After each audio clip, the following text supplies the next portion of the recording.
The View from Saturday by E.L. Konigsberg. Illustrated by Janan Kane. Genre: humorous fiction stories are told with humor about things that could really happen. Note those moments of this story that you find humorous. Question of the week: how can different generations be resources? My mother insisted that I write a B&B letter to my grandparents. I told her that I could not write a B&B letter, and she asked me why, and I told her that I did not know what a B&B letter was. She explained, not too patiently, that a B&B letter is a bread-and-butter letter you write to people to thank them for having you as their house guest. I told her that I was taught never to use the word you are defining in its definition, and that she ought to think of a substitute word for letter if she is defining it. Mother then made a remark about how Western civilization was in a decline because people of my generation knew how to nitpick, but not how to write a B&B letter. I told her that, with all due respect, I did not think I owed Grandma and Grandpa a B&B. And then I stated my case. Fact: I was not just a house guest, I was family, and fact: I had not been their house guest by choice because, fact, she had sent me to them because she had won a cruise for selling more houses in Epiphany than anyone else in the world.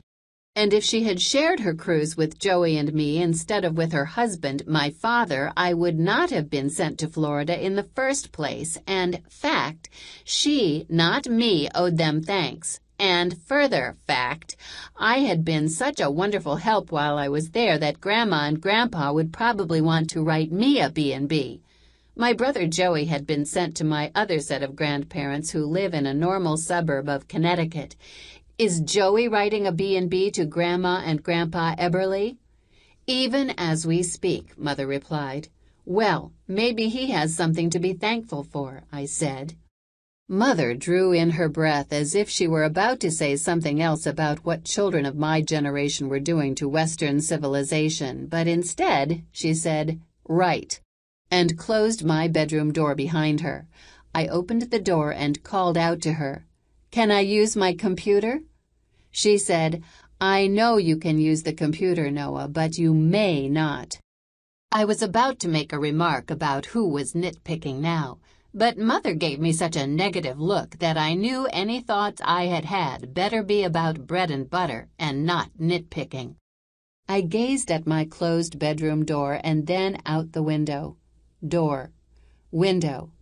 Door. Window. There was no escape. I took a box of notepaper out of my desk drawer. The notes were bigger than postage stamps, but not by much. I took out a ballpoint pen and started pressing it against a piece of scrap paper, making dents in the paper but not making a mark. Ballpoint pens sometimes take a while to get started. When I was down in Florida, Tilly Nachman had said, the ballpoint pen has been the biggest single factor in the decline of Western civilization. It makes the written word cheap, fast, and totally without character. My mother and Tilly should get together. Between them, they have come up with the two major reasons why Western civilization is about to collapse. Not because I was trying to save Western civilization, but because I wanted to actually get my B&B letter written, I put the ballpoint pen back into the drawer and took out my calligraphy pen, the one that uses wet ink. I didn't fill it. I would fill it when I was ready to write. I also took out a sharpened pencil and a pad of Post-it notes to jot down any ideas that might come to mind. I wrote Red Wagon. The red wagon had definitely been a gift, even though under the circumstances I didn't bring it back to Epiphany with me. I thought a while longer and wrote Tuxedo T-shirt. It too had been a gift, but I didn't have that either. I wrote calligraphy pen and bottle of ink. A wet ink pen and a bottle of ink had been given to me, but the ones I took out of my desk drawer were ones I had bought myself. The calligraphy pen made me remember about the Post-it notes I had bought to correct the problem that had developed with the ink. Even though I had bought the Post-it notes myself, I added Post-it notes to my list. I peeled off the Post-it note containing my list and stuck it on the wall in front of my desk, and then, as my mother had commanded, I thought again. Century Village, where my Gershom grandparents live, is not like any place I had ever been to. It is in Florida, but it is not exactly Disney World or SeaWorld or other regular destinations. It is like a theme park for old people. Almost everyone who lives there is retired from useful life. Grandma Sadie and Grandpa Nate fit in nicely. It all started when Margaret Draper and Izzy Diamondstein decided to get married, and the citizens of Century Village called a meeting in the clubhouse to organize the wedding. In their former lives, Grandma Sadie and Grandpa Nate had owned a small bakery right here in Epiphany, New York. So Grandma volunteered to do the wedding cake, and Grandpa Nate, whose chief hobby had always been violin playing, promised to arrange for the music. Mr. Cantor, a retired postman from Pennsylvania, who was devoted to growing orchids, said that he would have enough blossoms for the corsages. And Mrs. Kirchmer said that she would lend her African violets for the centerpieces. Tilly Nachman volunteered to do the invitations, and Rabbi Friedman, who was a rabbi in his former life, said he would perform the ceremony even though Margaret Draper was not Jewish and Izzy Diamondstein was. This was a late second marriage, and there wouldn't be any concern about what religion they should choose for their children, since all their children were already grown up and chosen. Grandpa Nate later explained to me that unlike the average citizen of Century Village, rabbis don't have former lives. They are what they were, once a rabbi, always a rabbi. Many citizens of Century Village were widows who had once been great family cooks, so they formed a committee to plan the wedding dinner. Everyone agreed to share the cost, and they made up a menu and a master shopping list. After that first meeting, Grandpa Nate and I took Tilly Nachman, a former New York City person who had never learned to drive, to the stationery store so that she could buy the invitations. While she shopped for the invitations, Grandpa and I went to Walmart to pick up Grandma's prescription, and that is when we saw the Red Wagon special. Grandpa bought it for me, and it's a good thing he did. It came in handy until Alan came along. I checked my list.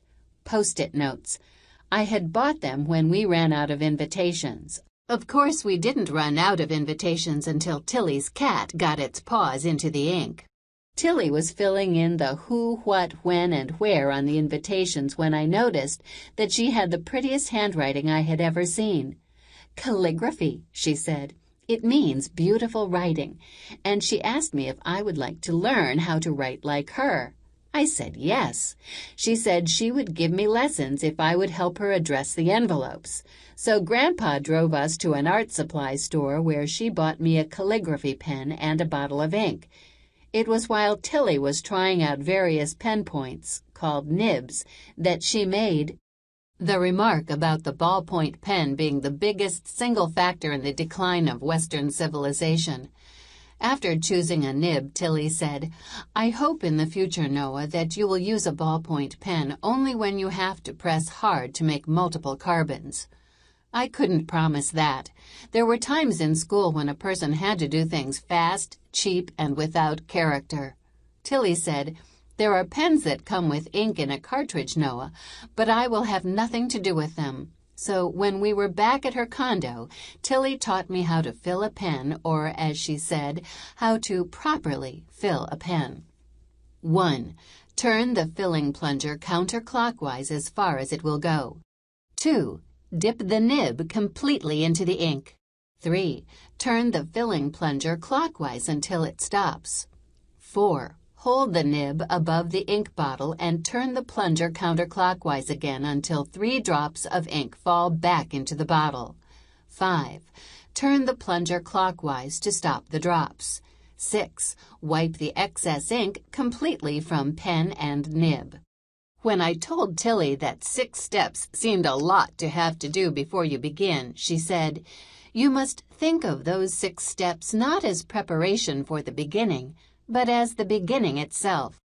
I practiced my calligraphy.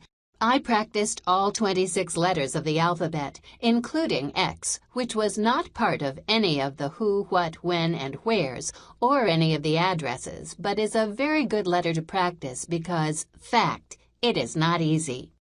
When Tilly decided that I was good enough to help with the invitations, I sat on the floor of her living room and used her coffee table as my desk. She sat at the kitchen table. Fact, many of the domiciles in Century Village do not have family rooms with desks. There was a lot of writing to do because at the bottom of each and every one of those invitations we wrote, "Your presence," but no presents.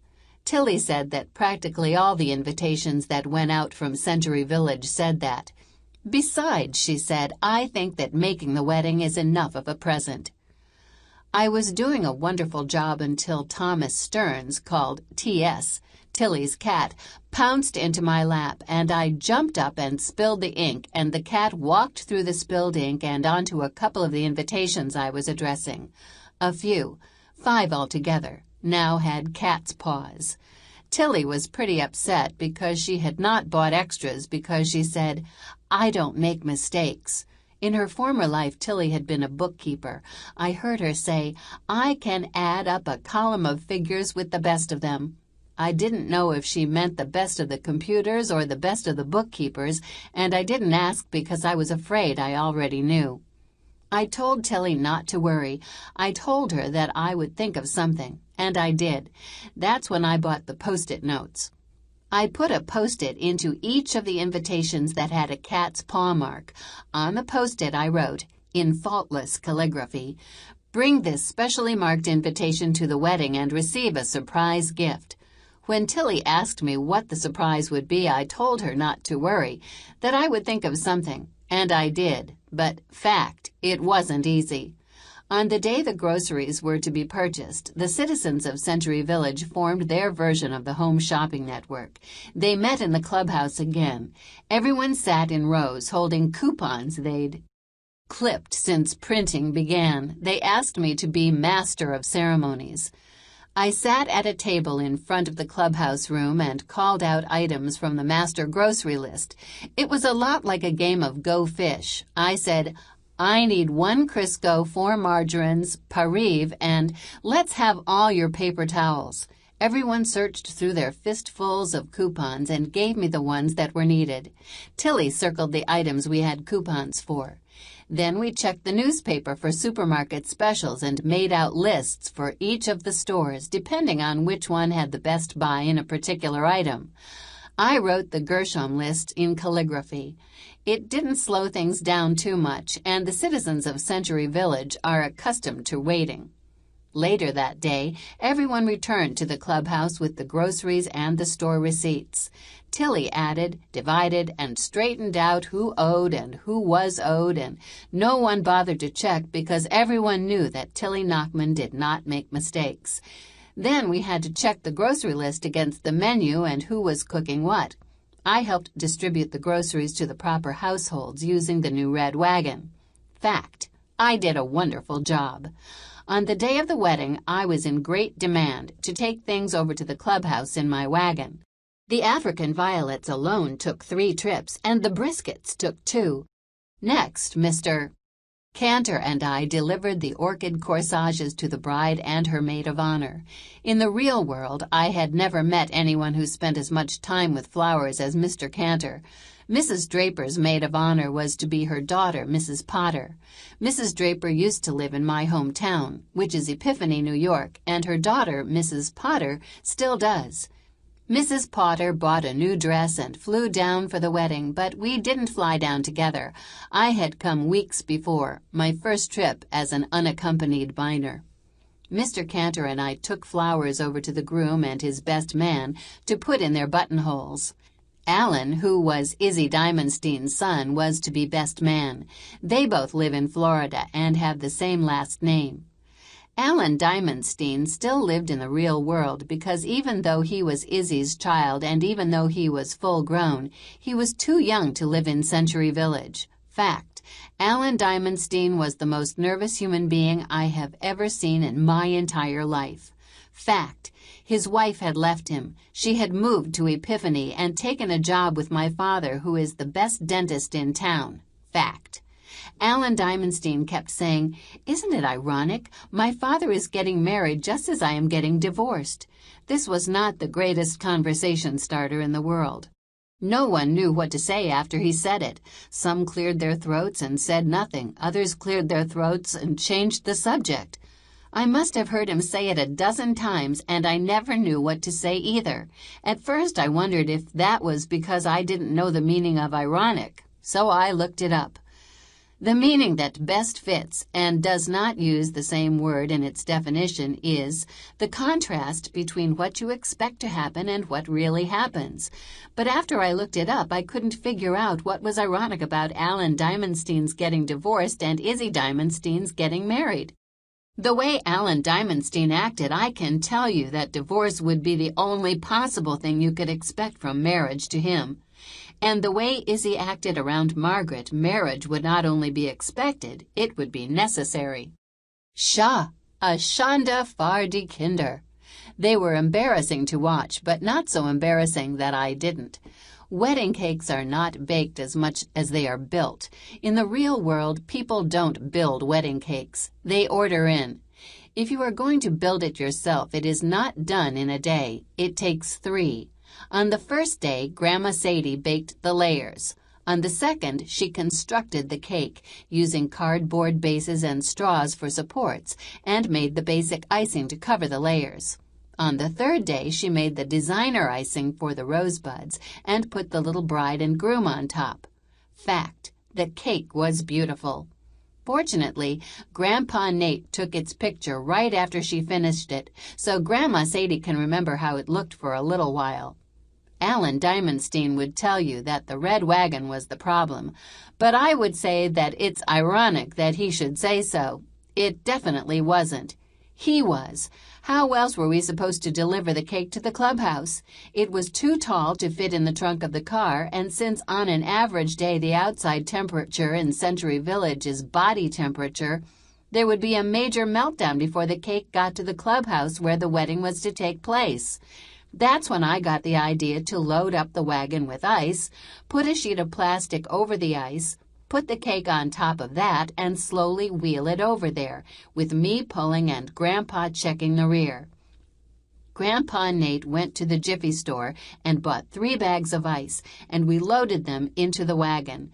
Too much, since we didn't want the bed of the wagon filled right up to the edge. We emptied some, dumping it out on the cement of the patio. That's where we were going to load the wagon, so we wouldn't have to wheel the wagon down any steps to get it to the meeting room. Just after we loaded the cake onto the wagon, Alan Diamondstein came over to Grandma's. He said his father wanted him to pick up a prayer book, but I think his father sent him because he was making the groom nervous. No one answered when he rang the front doorbell because we were all in the back loading the cake into the red wagon, so he walked around back to the patio. Unfortunately, he didn't see the wagon handle, so he tripped on it, slid on the wet concrete, fell in the puddle of melted ice, and, unfortunately, toppled the wedding cake. The little top layer was totally smashed. It fell in the same puddle as Alan, and the little bride and groom were seriously maimed. So was Alan's ankle, which fact I detected when he grabbed his foot and started to moan while still sitting in the puddle on the patio. Grandpa Nate called 911. Grandma Sadie returned to the kitchen to whip up a repair batch of icing. Grandpa Nate took the remains of the cake to the clubhouse, and I sat with Alan until the ambulance came. He was not good company. The groom called to see what was taking Alan so long. I answered the phone, and I thought I would have to call 911 for him, too. "Don't panic," I said. "I'll be your best man." I did not tell Izzy what had happened to the couple on top of the wedding cake because people get very superstitious at weddings, and no one wants a wounded bride and groom sitting on top of the cake with which they are to start a happy marriage. I had seen that sort of thing often enough in the movies, a close-up of the shattered little bride and groom floating in a puddle of melted ice, signifying the fate of the real bride and groom. So although I had to tell Izzy Diamondstein what had happened to Alan, I didn't say a word about the top of the wedding cake. I didn't think I could convince him that having the little bride and groom fall into a puddle was ironic. He seemed to calm down when I volunteered to be best man, which was about the same time that we found out from the ambulance driver that Alan would be back at Century Village in time for the wedding, even if he probably wouldn't be able to walk down the aisle. As soon as the ambulance took Alan away, I ran over to Mr. Cantor's place and asked him to please find another orchid for the top of the cake, although it would be better if he could find two, since the second layer was now the top layer and was bigger. Mr. Cantor found two beautiful sprays of orchids which Grandma Sadie artistically arranged around the new top layer. Since I had promised to be best man, not having a tux was a problem. I couldn't fit in Alan's, not that I would have wanted to if I could. That's when Grandpa Nate called Bella Dubinsky. In her former life, Bella had been an artist. She painted the pictures that went into the pattern books for people who sew their own clothes. In the real world, I had never met anyone who sewed her own clothes, but in Century Village, I had met three. Bella had a supply of fabric paints, and within 2 hours we had painted a T-shirt that looked like a tuxedo and a red bow tie. I say we because I helped color in the lines. She drew. It's not easy filling in the lines on T-shirt material. It scrunches up under the weight of the brush, leaving skip marks. You have to go over it again and again. Fortunately, the paints dry fast, and by 4 o'clock it was ready to wear. Repaired, the wedding cake looked beautiful. If Alan had not told, no one would have guessed that those orchids didn't belong on top. But Alan told. He told everyone. He also apologized for my being best man. I didn't think that I was someone he had to apologize for. I had helped a lot, and I looked totally presentable in my tuxedo T-shirt, which was a real work of art. Fact: being best man is not hard. You walk down the aisle with the maid of honor, who in this case was a matron of honor because she is married. I admit that having the son of the groom, Alan, as the best man would have been a better match size-wise for the daughter of the bride, even though one is married and the other divorced. But the essential fact is that I did a very good job. I stood beside the groom, Mrs. Potter stood beside the bride, and the 4 of us stood in front of the rabbi, and all 5 of us stood under a bridal canopy, which I know is called a huppah, and which I think is spelled the way I spelled it. I didn't yawn, sneeze, or scratch any visible thing. I held the wedding ring until the rabbi nodded, and I handed it over.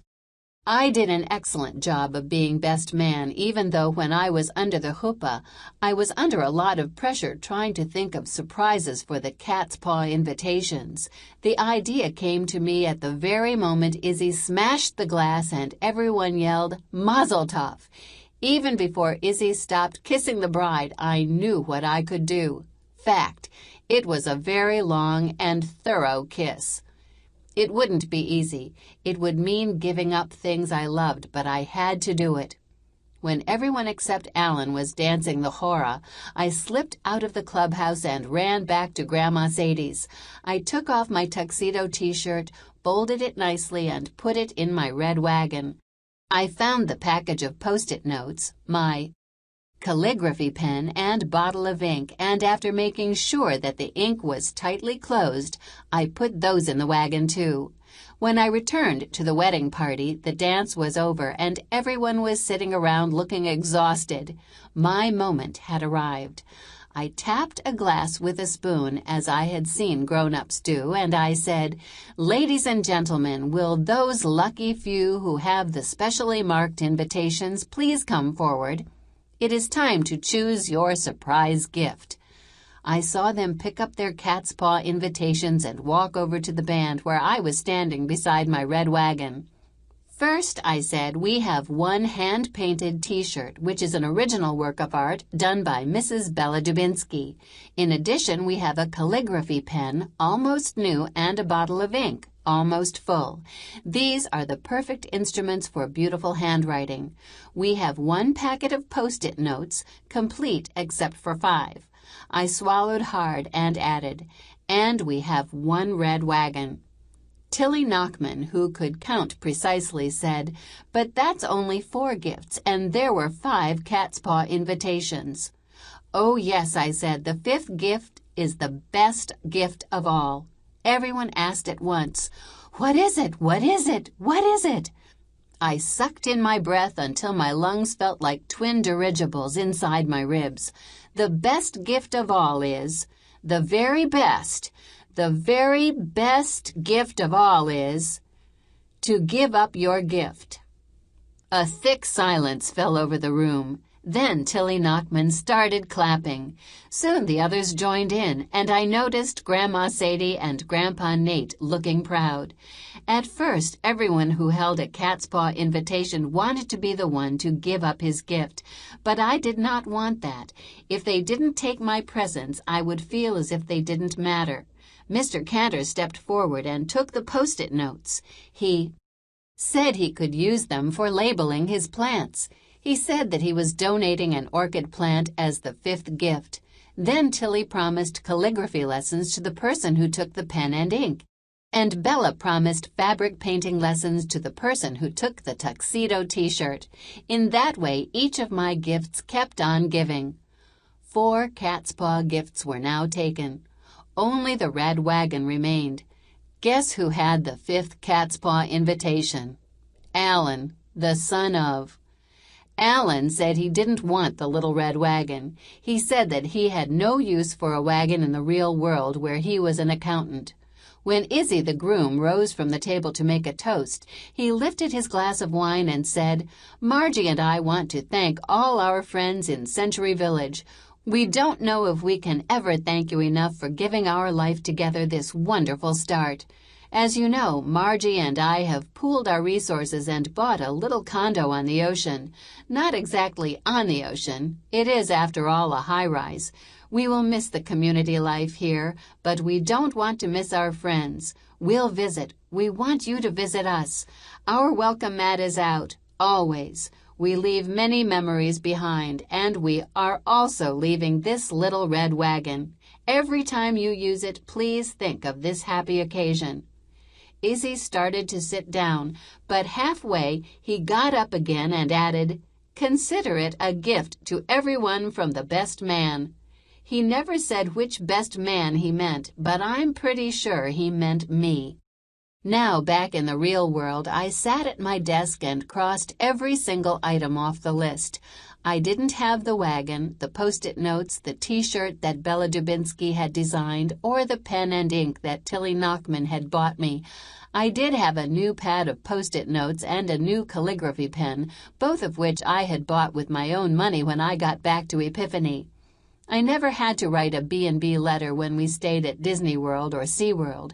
Of course, Century Village is not exactly Disney World or SeaWorld either. Century Village is not like any other place in Western civilization. It is not like any other place in the entire world. I picked up my pen and filled it properly, the 6-step process that Tilly had taught me. She had said, "You must think of those 6 steps not as preparation for the beginning, but as the beginning itself." I knew then that I had started my B&B. I let my pen drink up a whole plunger full of ink, and then, holding the pen over the bottle, I squeezed 3 drops back into the bottle. And I thought, a B&B letter is giving just a few drops back to the bottle. I put away the tiny notepad and took out a full sheet of calligraphy paper and began. Dear Grandma Sadie and Grandpa Nate, thank you for a vacation that was out of this world.